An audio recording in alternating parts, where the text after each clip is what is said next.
You're listening to the Money Mike Syndicated Radio Podcast. How we doing? How we doing? WNBA players opened up. Pay us what you owe us. 100%. Pay us what you owe us. No doubt about that. We'll talk a little bit about that. And we're going to talk a little bit about the owners don't owe you a damn thing. The owners don't owe you a damn thing. I want to talk more about Lanissa Collier winning the MVP. Congratulations, but I want to dig deeper back as she offered $100,000 on Rival. I want to talk about that and a little bit about Kathy Hagelbert coming on down and partying with the ladies and having a good time after the meeting and really putting assurances out there. You're listening to the Money Mike Syndicated Radio Podcast. We'll talk about that and more today. So stick around. It's going to get good today. The WNBA players elected to wear a shirt that said, "Pay us what you owe us." Pay us what you owe us. And of course, Caitlin Clark not playing in the WNBA All-Star. And congratulations to the state of Indiana. I mean, you guys put it out first class. That's a first class. And it was tough to see. I saw some pieces where vendors, they weren't getting the crowd activity. I mean, it was a first-class event that was ran by the state of Indiana, the Indiana Fever, the Pacers, and stretching all the way out to Iowa and getting in their involvement, too, with Indiana University to show that Indiana, which it's, you're talking about Naismith, and the goal is to bring it back home to be the mecca of basketball across the world. But pay us what you owe us.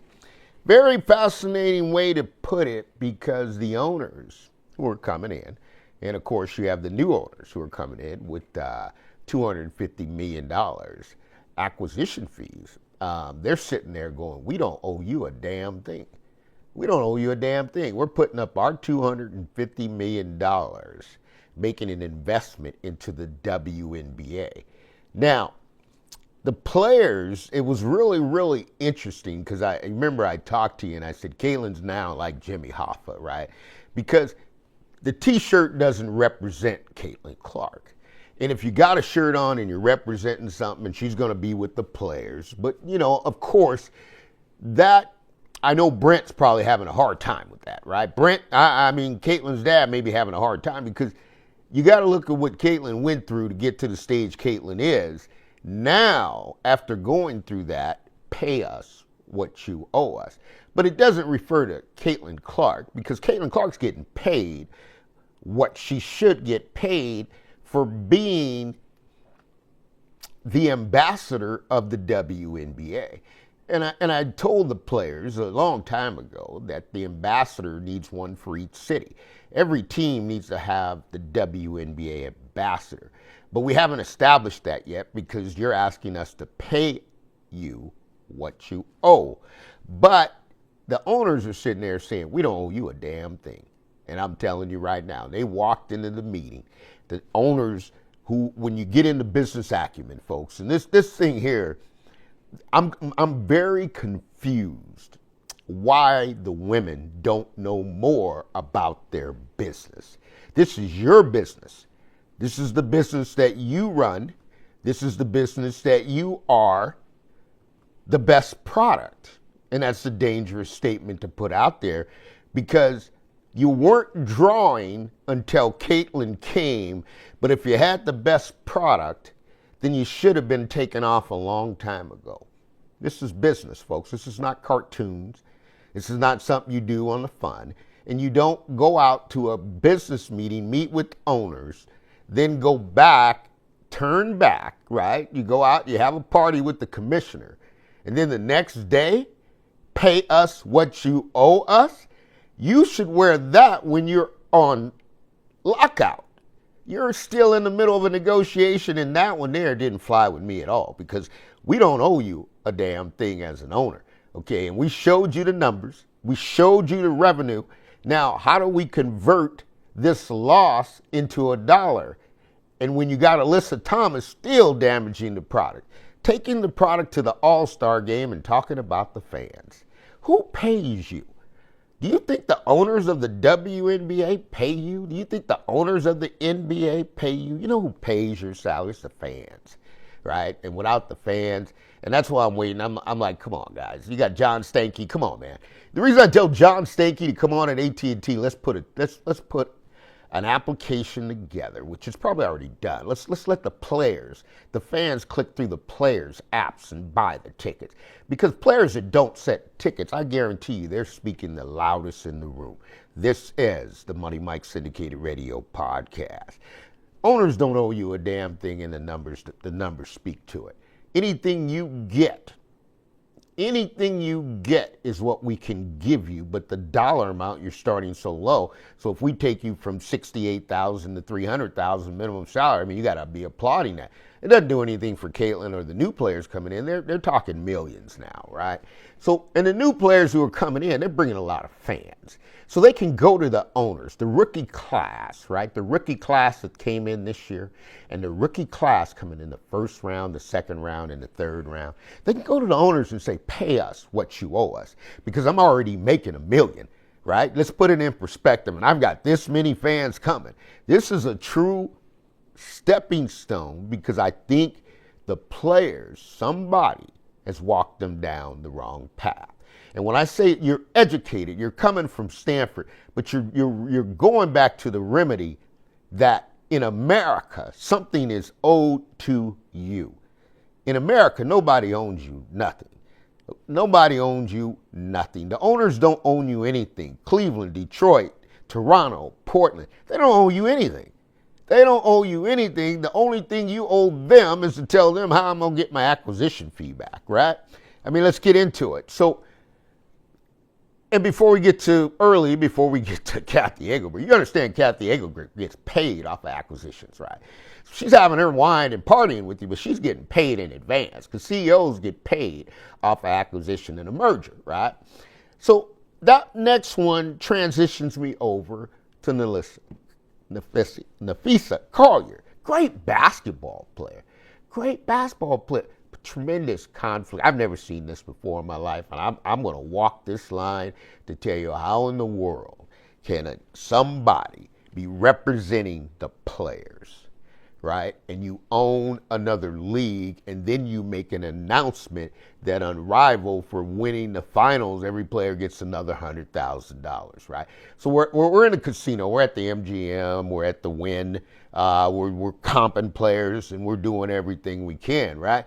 But the whole thing is coming back then on Rival. You know, and you go in through it, and I start cutting through the layers, right? Because one thing in the NFL, when you report it, it better be true, right? It better be true. You can't get out there and fabricate a story. So the story is, I dig through and I see NBA Unrivaled. That's a logo, right? NBA Unrivaled. Now, folks, in the corporate enterprise business, when you're so successful, you reach the point where you've plateaued and no more revenue can be driven. Your product is that good. What do? You create your own competition. And you got to know that when you get into the business of corporate enterprise business, right, to bring in more competition builds revenue. If you don't have competition, then you create another entity that can create the competition for you.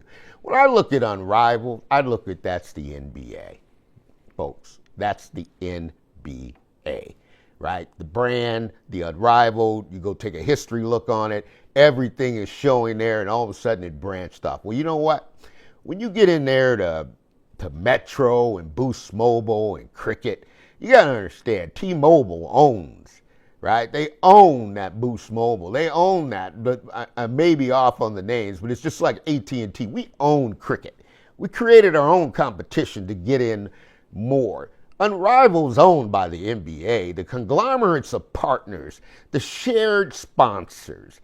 This thing is going to the point where this thing is going differently for me, and the reason I'm saying differently is because you've got somebody leading the charge. And one thing that Collier needs to understand, either you're an owner or a player, because you can't double dip. And you double dip the one-on-one game in the unrivaled, right? Let's be honest. You're the owner, but you win your own event, right? So we got to be, okay, I gave a little back. No, you should never have been there, right? And when you're representing players, you can't have where you can build something up and then come back and say, well, you know what, guys, I won the MVP award of the All-Star game. I got $5,000 for it. That's for me. Then after you win that, you come out of there and says, okay, I went and talked to somebody. Talk to my guys, right? Because at the end of the day, I mean, the sponsorship's the same. State Farm is doing Unrivaled. So the NBA has got a lot of reach. NBA's got a lot of reach, folks. And for Melissa Coward, and I saw something that was spot on with her husband, saying this is not a conflict of interest. Folks, my brother owns a toilet paper company. I go to the city of Indiana and I negotiate a contract. It's called General Toilet Paper. And I make the recommendation that General Toilet Paper is the best toilet paper company for the city. What ends up happening there? Well, I just gave all my brother the revenue. That's called a conflict of interest. This thing here, Kathy Engelbert, it was shocking. I saw her just kind of cut loose. Another thing about it is Kathy Engelbert obviously is employed by the owners, not by the players. But the fact of Kathy Engelbert gets paid off of acquisitions, right? So when you're a CEO of a company, you have merger and acquisitions. They get paid for bringing that transaction together. It's a large transaction. I mean, I've seen a couple of them work, and I see a couple of them with AT&T that didn't work. And one of the numbers was astounding. I think we gave T-Mobile $8 billion. If we couldn't get the merger and acquisition through the Justice Department, right? Through the Justice Department, we're going to pay you a damage of $8 billion. I mean, and guess what? T-Mobile, you know, they took that $8 billion that we paid them, and they took off running with it and put it into their business. And guess what? They turned things around and found them a space. So when you look at Kathy Engelbert, and you look at this, and she gets paid on acquisitions, and you look at how Collier's throwing money around. I mean, you come in there and you say, hey, guess what, guys? You come over to Rival, we're going to get you another $100,000, right? So they're controlling both ends, because if they jump for that, then the owners don't have to do anything. But at the end of the day, Caitlin Clark, pay them what you owe them, the WNBA players. Pay us what you owe us. Conflicts of interest all over the place. Can't understand how you can do business like that, but I understand the women want to have a secret society.